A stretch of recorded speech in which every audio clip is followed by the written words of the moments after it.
vamos a continuar, vamos a tratar de hablar acerca de las relaciones y las aplicaciones de la Cena del Señor, de las relaciones y las aplicaciones de la Cena del Señor. Ahora vamos a hacer una recapitulación de algunas de las cosas o aspectos que miramos el domingo anterior para que podamos traerlos nuevamente a memoria y podamos recordar de lo que estuvimos hablando y que podamos poner nuevamente este tema en boga de nuestra mente. Primeramente quiero recordarles las palabras de nuestro Señor Jesucristo en el Evangelio según San Mateo, en el capítulo 26, del versículo 26 en adelante, donde nos dice, y mientras comían, tomó Jesús el pan y bendijo y lo partió y dio a sus discípulos y dijo: tomad, comed, esto es mi cuerpo. Y tomando la copa y habiéndola dado gracias, les dio diciendo: bebed de ella todos, porque esto es mi sangre del nuevo pacto, que por muchos es derramada para remisión de los pecados.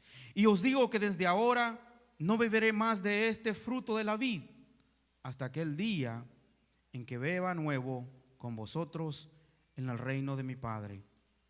Entonces el domingo anterior nos hacíamos la primera pregunta acerca de la cena del Señor. Y la primera pregunta que nos hacíamos el domingo anterior era con respecto a ¿qué es este sacramento? Sacramento dijimos que es una ordenanza, que es una orden que nuestro Señor Jesucristo nos da. ¿Qué es el sacramento de la Santa Cena entonces? Dijimos el domingo anterior y comenzamos con una afirmación. ¿Qué es el sacramento de la Santa Cena?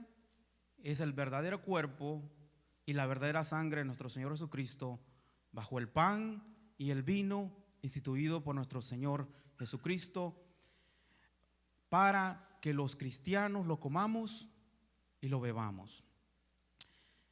Hicimos varias preguntas también el domingo anterior acerca de este sacramento, de esta ordenanza de la Santa Cena. Otra de las preguntas nos decía que quién había instituido este mandato, este sacramento de la Santa Cena. Y nuestra respuesta fue fácil, ¿no?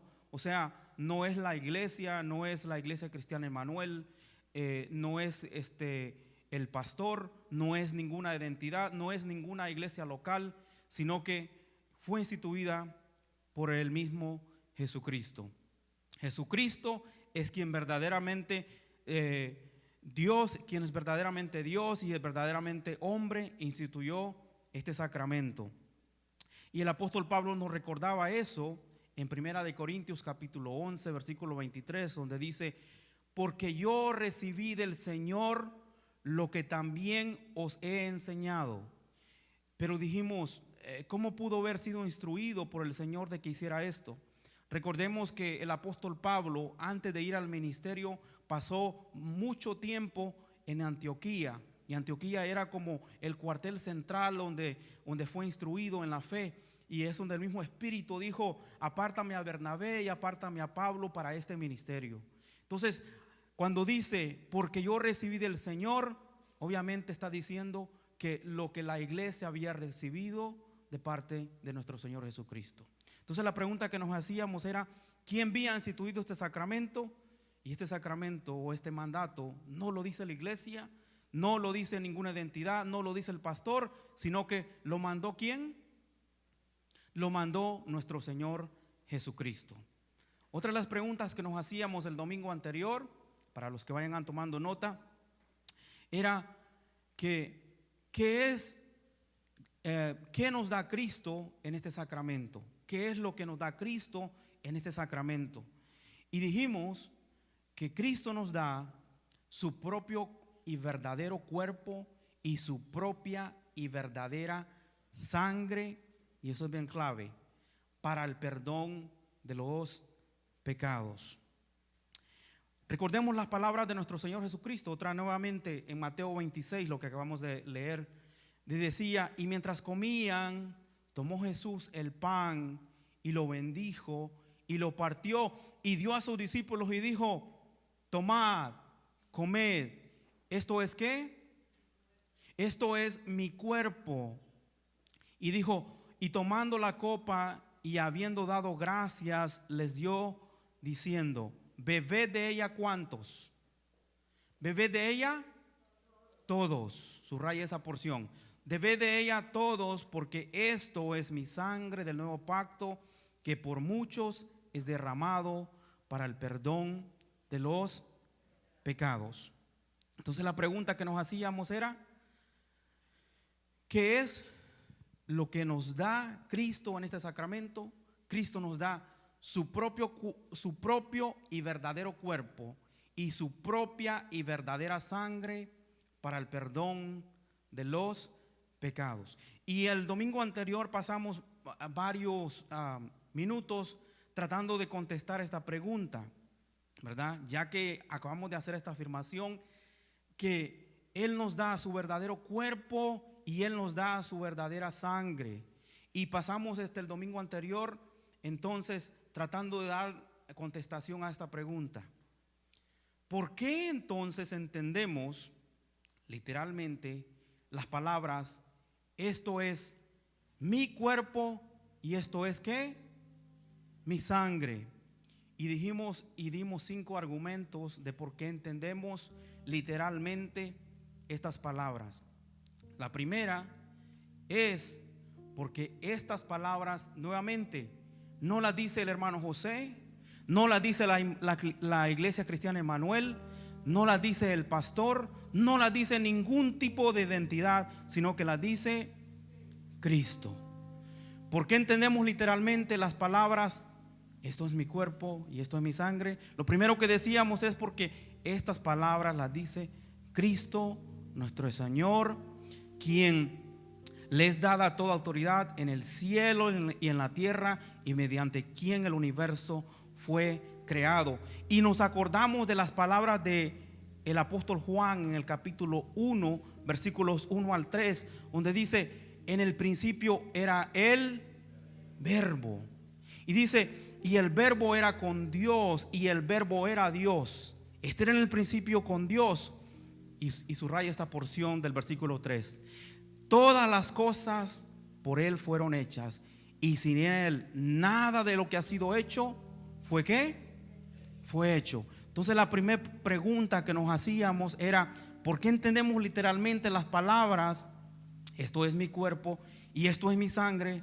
Es porque estas palabras no lo dice cualquier persona, sino que lo está diciendo el mismísimo Dios en la persona de Jesucristo. Dice la escritura que por Él fueron hechas ¿cuántas cosas? Todas. Entonces lo primero es porque el creador del cielo y de la tierra es quien lo dice. Amén. Entonces el segundo argumento que hacíamos el domingo anterior es que ¿por qué entendemos literalmente las palabras, esto es mi cuerpo y esta es mi sangre? Y decíamos también porque estas palabras son de un pacto especial. Un pacto especial. Ahora la palabra pacto es bien importante que la definamos. La palabra pacto quiere decir unión, quiere decir una alianza entre dos personas, entre dos identidades. Entonces la palabra pacto es una unión, es una alianza. Por eso conocemos como el pacto del matrimonio. Y se unirá el hombre a su mujer y los dos serán ¿qué? Entonces en este pacto nosotros nos unimos con Cristo en su cuerpo y en su sangre. Nos unimos en este pacto en su cuerpo y en su sangre. Y Hebreos nos decía que este testamento no podía ponerse o no se podía ejecutar si no había muerte. Nos decía, porque donde hay testamento, o sea, donde está la última voluntad, ¿verdad? Una persona que va a morir y le va a decir, mira, quiero que hagas esto, quiero que entregues esto a tal persona. Y usted va a decir, ¿será que realmente eso es lo que estaba queriendo decir? Entonces, ¿por qué entendemos literalmente las palabras esto es mi cuerpo y esto es mi sangre, es porque son parte de un nuevo pacto. Es una última voluntad de Jesucristo antes de ir a la cruz. Y entonces, de nuevo, regresando al texto de Hebreos de capítulo 9, del versículo 16 en adelante, dice: porque donde hay testamento es necesario que intervenga muerte del ¿qué? Del testador. O sea, tenía que morir para poderse ejecutar este testamento. Porque el testamento con la muerte se confirma, pues no es válido entre tanto que el testador vive. Pero de donde ni aún el primer pacto fue instituido sin sangre. Y el versículo 19 nos decía, de la carta a los Hebreos capítulo 9: porque habiendo anunciado Moisés todos los mandamientos de la ley a todo el pueblo, tomó la sangre de los becerros y de los machos cabríos con agua, lana, escarlata e hisopo, y roció el mismo libro y también a todo el pueblo. Y mira lo que dice allí este texto. Nos está recordando lo que pasó en Éxodo capítulo 24. Éxodo capítulo 24, te exhorto a que lo leas desde el versículo 1 en adelante. Antes incluso de que el Señor estableciera a los sacerdotes, antes incluso que el Señor estableciera a los ancianos. Es más, le dice que escoja 70 hombres para que vayan y que se arrodillen a la colina del monte donde Él va a ir, y que solamente Moisés vaya a recibir el pacto.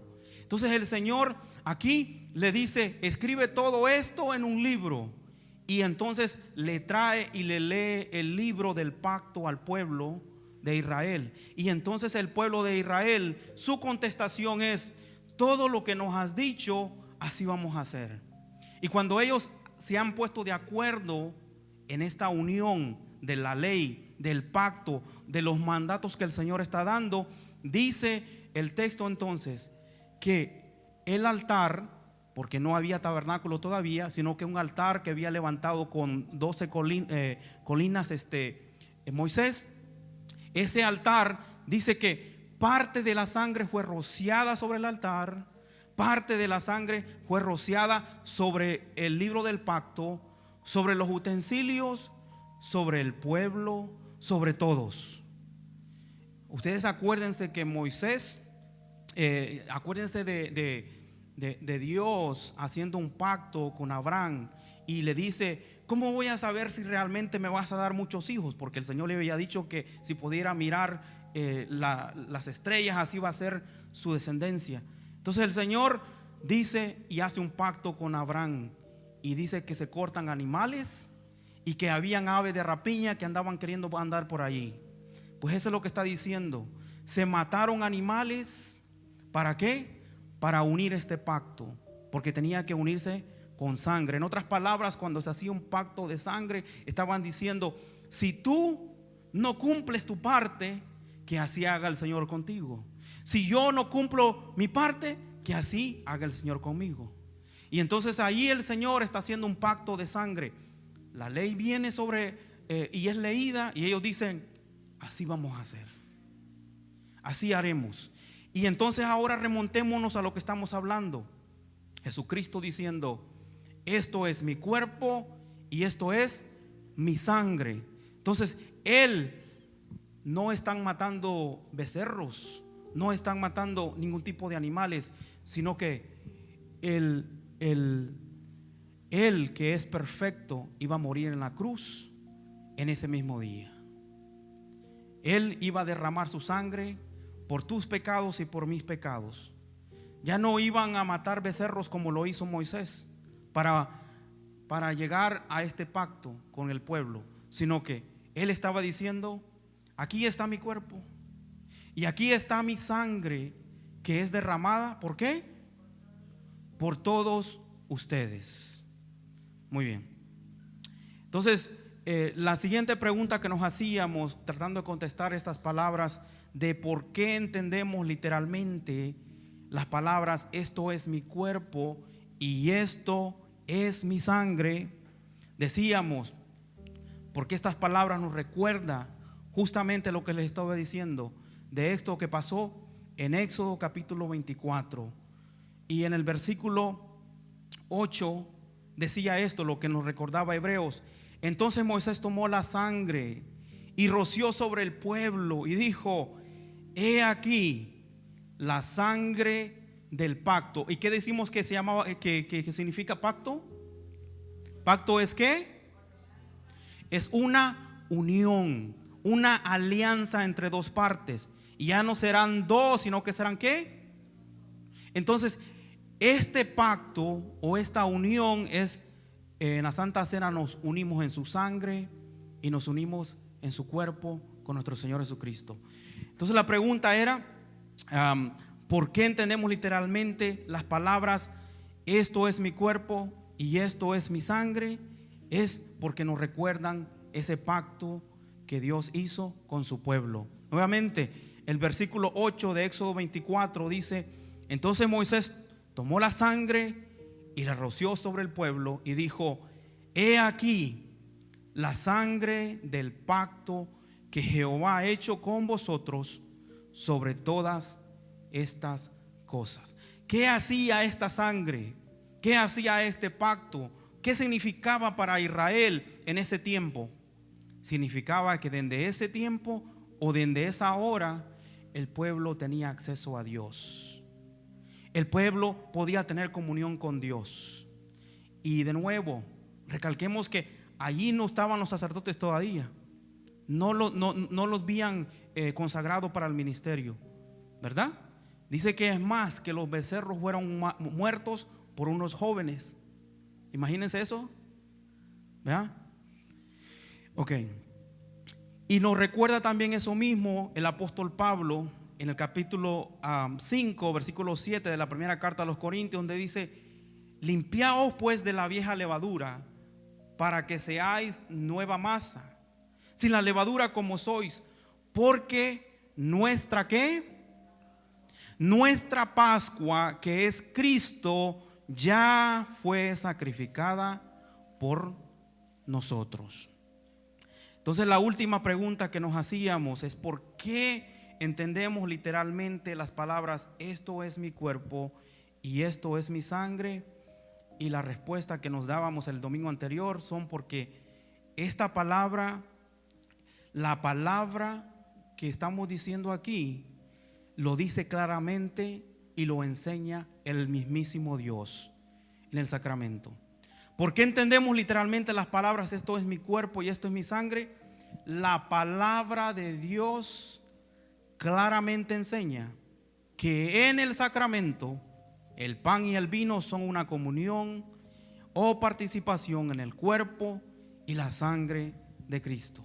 Y esto lo venimos nuevamente a la primera carta de los Corintios, primera carta a los Corintios, capítulo 10, en el versículo 16.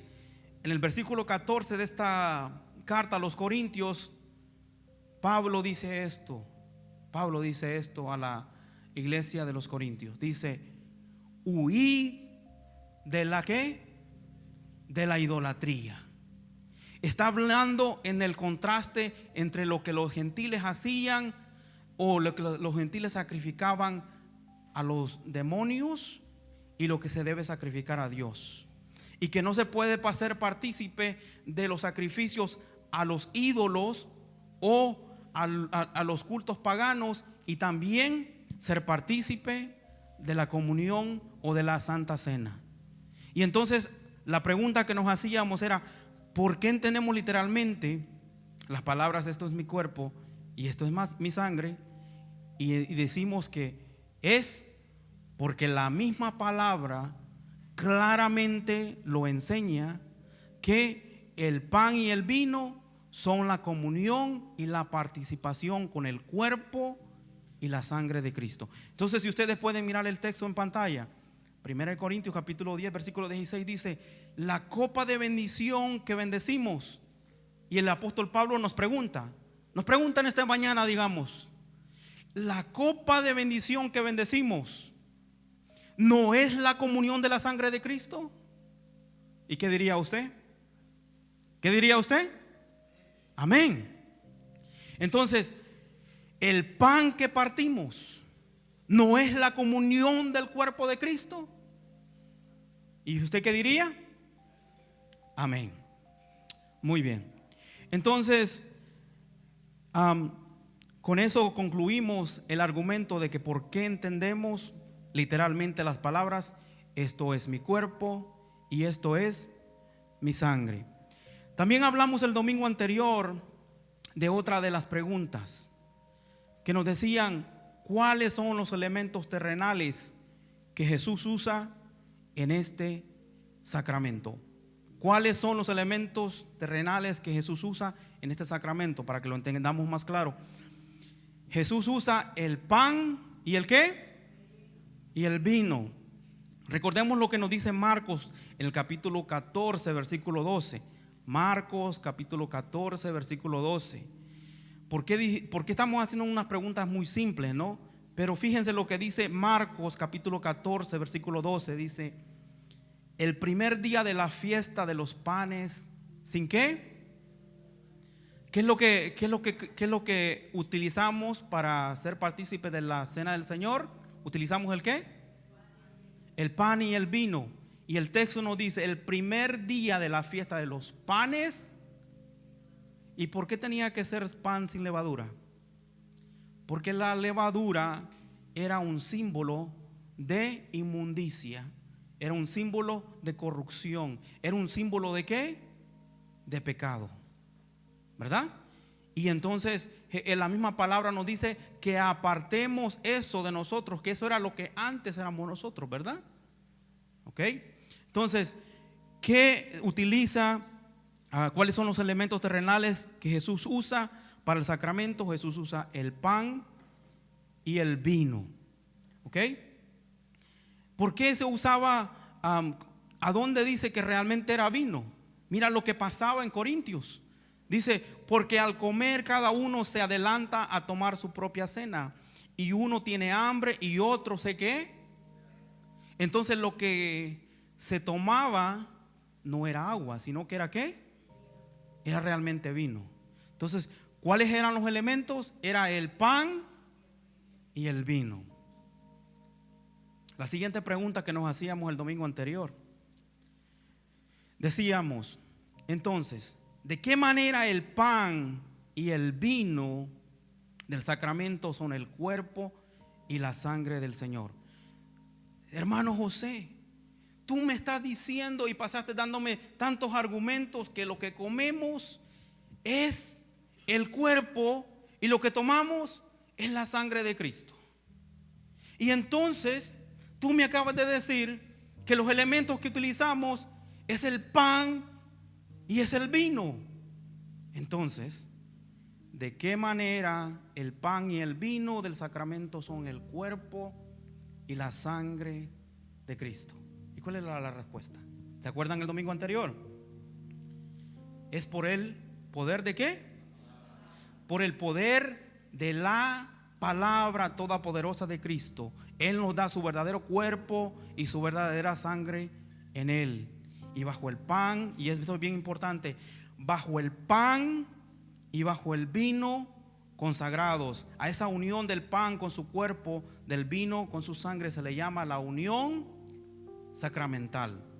Entonces, ¿cómo es que si utilizamos pan y utilizamos vino, cómo es que eso es el cuerpo y es la sangre? ¿Ok? Fácilmente, por eso decimos en, con y bajo. La respuesta es que su cuerpo y su sangre están presentes en los elementos. Entonces, el pan no deja de ser pan, el vino no deja de ser vino, pero su sangre y su cuerpo están presentes en los elementos. ¿Cómo sucede eso? Por el poder de la palabra. ¿Cómo es eso, hermano? En el principio dijo Dios: sea la luz. ¿Y qué pasó? El poder de la palabra es lo que hizo todo. Y sopló Dios aliento de vida. Dios y su palabra es lo que le dio fuerza a todo. Y que las aguas produzcan aves y produzcan a todo tipo de peces y animales marinos. La palabra todopoderosa es lo que hace el sacramento. No es el pastor, no es ninguna cosa que nosotros digamos. Amén. Muy bien. Ahora, nos decíamos el domingo anterior también esta pregunta: ¿todos los participantes reciben el cuerpo y la sangre en el sacramento? Y aquí está el meollo del asunto: ¿crean o no crean? ¿Y qué decíamos? ¿Cómo decíamos? La pregunta nuevamente: ¿todos los participantes reciben el cuerpo y la sangre en el sacramento? ¿Crean o no crean? La respuesta es claramente sí. Porque por la palabra de Cristo, y aquí está la clave, no nuestra fe. Porque Él dijo, en otras palabras, no porque yo digo. Sí, porque por la palabra de Cristo, no nuestra fe, establece la presencia física en el sacramento.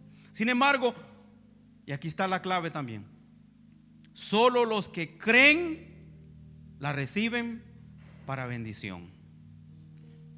Todos recibimos el cuerpo y todos recibimos la sangre, pero solamente los que creen lo reciben ¿para qué? Para bendición. Y nos recordemos lo que dijo Jesús: de manera que cualquiera que comiere este pan o bebiere esta copa del Señor indignamente será culpable ¿de qué? ¿Será culpable del símbolo? ¿Será culpable de la imagen? ¿Será culpable de qué? Será culpable del cuerpo y de la sangre del Señor. Está bien claro, ¿no? No podemos ser culpables del cuerpo, no podemos ser culpables de la sangre si es simplemente una imagen, simplemente es un símbolo. Amén. Ok. Y antes que entremos a las aplicaciones y las relaciones, nuestra última pregunta en esta mañana: ¿qué ordena Cristo cuando dicen hagan esto en memoria de mí? ¿Qué ordena Cristo cuando dice hagan esto en memoria de mí? Con estas palabras Jesús ordena que este sacramento sea administrado en la iglesia hasta el último día. En este sacramento se proclama su muerte salvadora y se distribuyen los frutos de su expiación para el perdón de nuestros pecados. Cuando dice hagan esto en memoria de mí, está diciendo que lo hagamos ¿hasta cuándo? Como dice Primera de Corintios capítulo 11, hasta que Él venga. ¿Hasta qué? Hasta que Él venga, hasta que Jesucristo venga. Acuérdense lo que nos acaba de decir: no volveré a tomar esto hasta cuando vuelva a estar con ustedes, ¿verdad? Eso es lo que dijo Jesús. Muy bien. Entonces vamos a entrar entonces en las relaciones y las aplicaciones en esta mañana. ¿Cómo relacionamos esto y cómo lo aplicamos? Primeramente quiero que antes que entremos en estas relaciones y aplicaciones entendamos qué es lo que hacemos o qué es lo que realmente es este rito del sacramento de la Santa Cena. ¿Por qué este sacramento se le llama también el sacramento del altar? Fíjense, bien importante, porque ustedes van a escuchar este término en algunas ocasiones. Hablamos del sacramento del altar porque en el altar es un lugar de sacrificio. Eso fue lo que Jesús hizo en la cruz, ¿verdad? Amén. Jesús sacrificó su cuerpo y su sangre en la cruz por los pecados de todo el mundo. La mesa desde donde los frutos del sacrificio de Jesús se distribuyen en la iglesia se le llama el altar. Entonces, cuando hablamos de el sacramento del altar, estamos hablando de que allí Jesucristo ha dado su vida y ha dado su sangre por nosotros. ¿Matamos a Jesucristo en la Santa Cena? Claro que no. Simplemente somos partícipes de lo que Él ya hizo por nosotros. Nuevamente, recordemos la palabra pacto. Es que es unión, es una alianza. Nos unimos en su cuerpo, nos unimos en su sangre, en la Santa Cena. Amén. Muy bien. Entonces hablamos de aplicaciones y relaciones esta mañana. ¿Por qué el pastor siempre pronuncia las palabras de Jesús sobre el pan y el vino? ¿Por qué el pastor pronuncia las palabras sobre el pan y sobre el vino? ¿Alguien tiene la respuesta? Sí, en parte sí, pero esto es bien importante. ¿Por qué el pastor siempre pronuncia las palabras de Jesús sobre el pan y el vino? La respuesta es que sin las palabras, acuérdense que son las palabras, la palabra es la que es más cortante que cualquier espada de doble filo, ¿verdad? No que yo me ponga a hablar de la Coca-Cola, ni de los carros, ni del clima, ni nada de eso, sino que la palabra todopoderosa es ahí donde está el poder. Amén. ¿Por qué el pastor siempre pronuncia las palabras de Jesús sobre el pan y el vino? Es porque sin las palabras de Jesús no habría sacramento. Porque es por el poder de la palabra que nos da su cuerpo y nos da su sangre. En la administración de la Santa Cena, la palabra de la institución deben pronunciarse públicamente. De ningún modo deben de omitirse, para que los elementos, o sea, el pan y el vino, sean consagrados o sean bendecidos para este santo uso, a fin de que con ellos se distribuya el cuerpo y la sangre de Cristo para comer y para beber. Usted sería bendecido, usted recibiera bendición en esta mañana si yo me pongo a hablar de cualquier cosa menos de la palabra. Asimismo, no recibimos la bendición si no son las palabras de la institución. Amén. La copa de bendición que bendecimos no es la comunión de la sangre de Cristo. El pan que partimos no es la comunión del cuerpo de Cristo. Y mira lo que nos dice Lucas 21:33. Lucas 21:33. Dice Jesús: el cielo, diga conmigo, el cielo y la tierra pasarán, pero mis palabras no pasarán. La pregunta que nos hacíamos era ¿por qué el pastor siempre pronuncia las palabras de Jesús sobre el pan y el vino? Porque son esas palabras las que consagran el sacramento. Amén. Siguiente pregunta en esta mañana. Lo hemos tratado de hacer de preguntas y respuestas porque para que sea más fácil para usted poder entenderlo. Pero esto es una clase de escuela dominical y todos están bienvenidos a hacer preguntas. Y si hay algo que usted no entiende, este es el tiempo. Por eso se llama escuela dominical. No podemos hacer eso durante una predicación, pero en este tiempo obviamente eso es lo que queremos, que cada uno de ustedes tomen esa oportunidad para hacerlo. Bueno, la siguiente pregunta en esta mañana: ¿todos deben recibir tanto el cuerpo como la sangre de Cristo? Es como una pregunta muy obvia, ¿no? Pero aquí hubo, por la iglesia tradicional, por mucho tiempo, por más de 200 años, en la cual solamente se les daba el pan a sus comulgantes. Solamente se les daba el pan y no participaban de la sangre, no participaban del vino. Entonces la pregunta es: ¿todos deben recibir tanto el cuerpo como la sangre de Cristo? Y la respuesta es ¿qué? Amén, por supuesto. Todos. Sí, todos deben recibir tanto el pan como la copa consagrado, ya que Cristo dijo, ¿cómo dijo Cristo? Tomen coman, esto es mi cuerpo. Bébanla, ¿cuántos? Bébanla, ¿cuántos? Bébanla todos.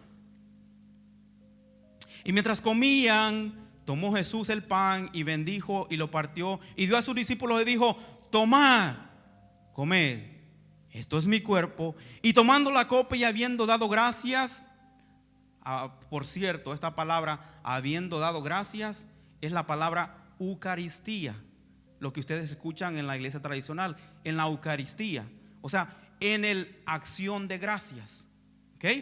Y tomando la copa y habiendo dado gracias, les dio diciendo: bebed de ella, ¿cuántos? ¿Quiénes tenían que beber? Todos.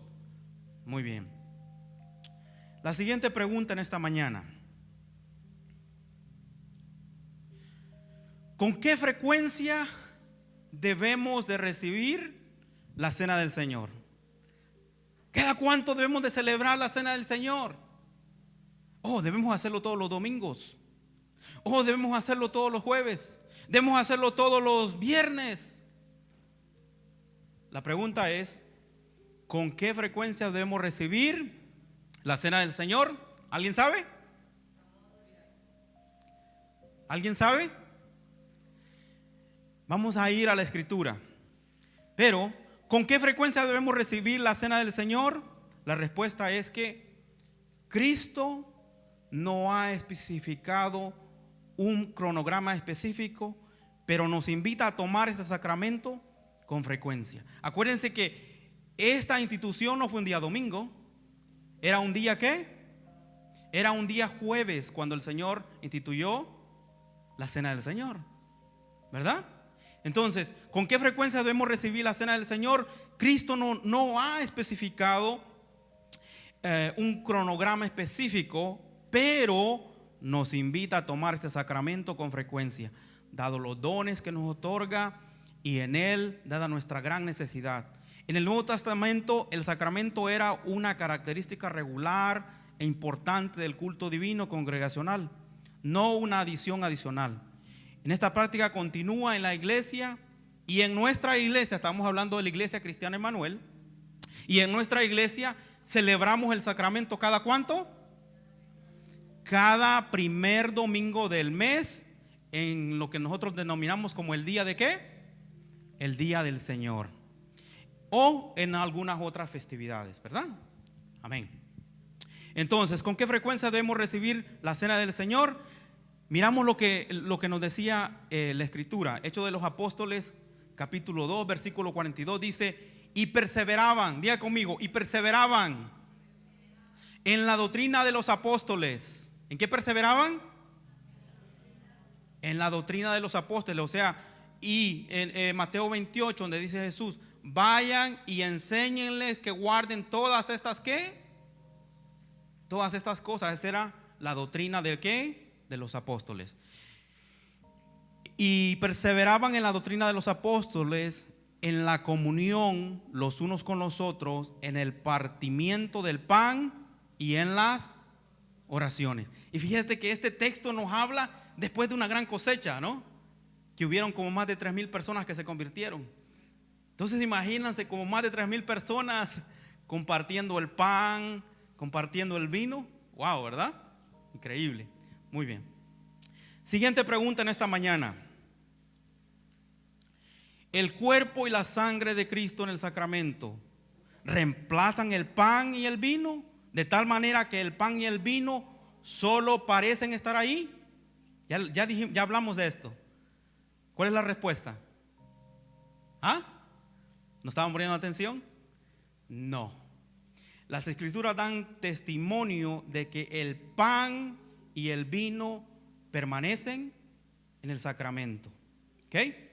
Nosotros no tenemos que aclarar esto, porque la iglesia tradicional llama esto como la transustanciación, o que el pan se convierte en el cuerpo y que el vino se convierte en el ¿qué? En la sangre. No es tal, sino que el vino es vino y el pan es pan, y Jesucristo está en los elementos. Comemos su cuerpo y bebemos su sangre. Amén. Ok.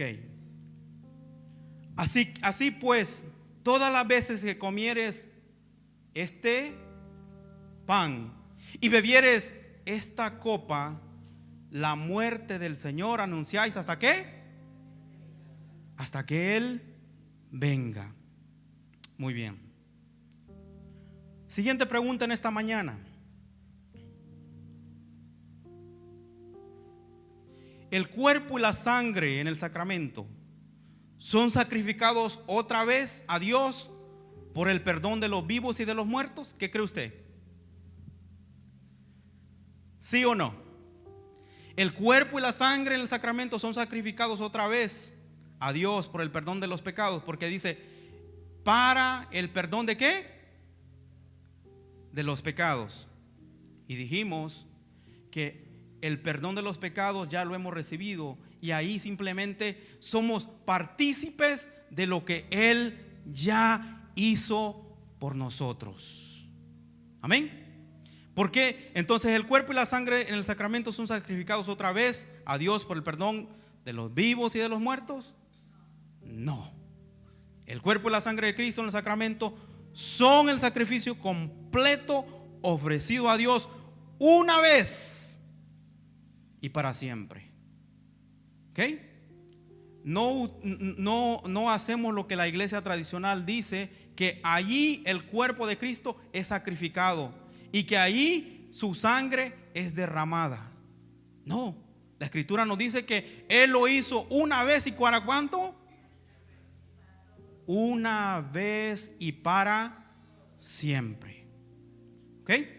Entonces una vez y para siempre en la cruz, y ahora se nos distribuyen junto con las bendiciones y los beneficios que su sacrificio ganó para muchos.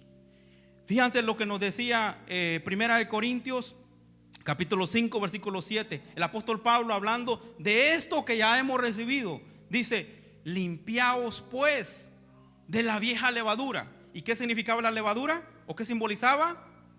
El pecado, la inmundicia, ¿verdad? Nuestra naturaleza vieja, ¿no?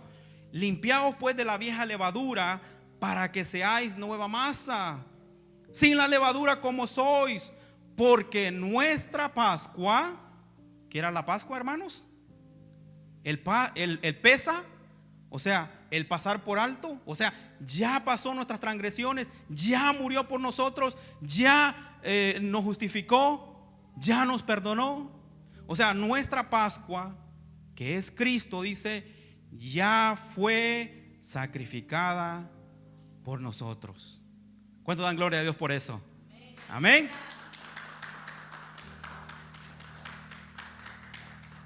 Y Hebreos capítulo 10 versículo 14 dice: porque con una sola ofrenda hizo perfectos, ¿para cuánto? Para siempre a los santificados. Para siempre.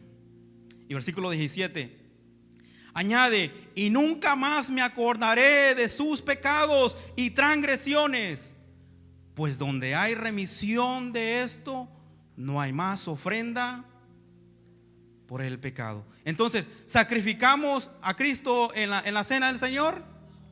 Claro que no. Él lo hizo una vez y para siempre. Y creo que nuestra última pregunta en esta mañana, estamos hablando acerca de las relaciones y las aplicaciones de la Santa Cena. ¿Ok? ¿Quién recibe el sacramento dignamente? ¿Quién recibe la cena del Señor dignamente? Ustedes se acuerdan de 1 Corintios capítulo 11, ¿va?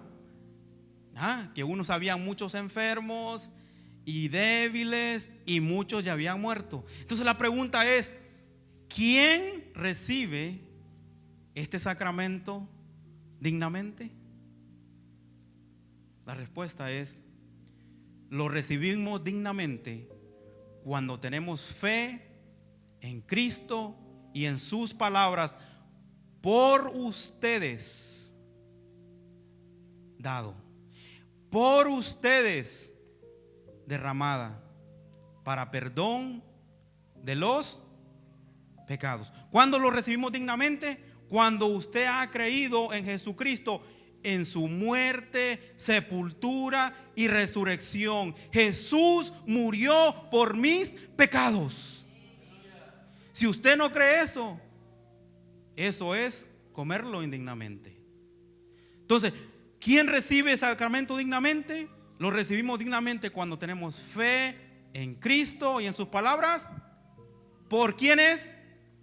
Por ustedes es dado y por ustedes derramado para perdón de los pecados. Fíjate lo que nos dice el apóstol Juan, el apóstol Pablo en Romanos capítulo 1 versículo 17. A ver si ustedes se acuerdan de esto. Porque en el evangelio la justicia de Dios se revela. ¿Por qué? Por una confianza, por una dependencia, ¿verdad? Porque el evangelio de la justicia de Dios se revela por fe y para fe. Como está escrito, mas el justo por la fe vivirá. En Juan 20:29 dice, Jesús dijo, porque me has visto, Tomás, creíste. Y mira esta bienaventuranza, ¿no? Bienaventurados los que no vieron. ¿Cómo sucede eso? ¿Cómo es posible?